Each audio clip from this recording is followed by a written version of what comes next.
també l'ocasió s'ho mereix. Ha viatjat fins aquí, fins a la capital d'Osona, el president del Palamós. Miquel Aguilar, bona tarda. Bona tarda. I felicitats. Gràcies, moltes gràcies. Com ha viscut aquests últims minuts? Perquè Javier Rivera ha marcat el gol de la victòria al 91.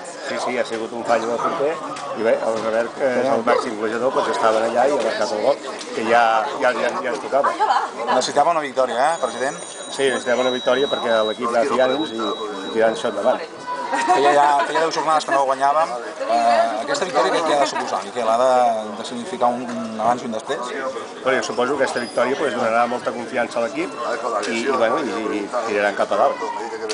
Ha pogut baixar al vestidor, has pogut parlar amb els jugadors, amb el míster? Bé, he parlat amb el míster, l'he felicitat i ara felicitarem els jugadors. Nou fitxatge, avui hem vist debutar a Vidi. Què li ha semblat amb el president? Bé, és un home molt ràpid a dalt i si li arriben pilotes farà molta feina. La setmana que ve, Palamós-Olot. Sens dubte que amb una victòria i d'aquesta manera és la millor manera d'encarar un derbi important i difícil. Sí, per descomptat, l'Olot va segon a la classificació, però bueno, hem de jugar el partit. És un derbi molt important i amb aquesta victòria els jugadors estaran molt més animats. Avui Miquel s'ha fet un primer pas cap a la permanència.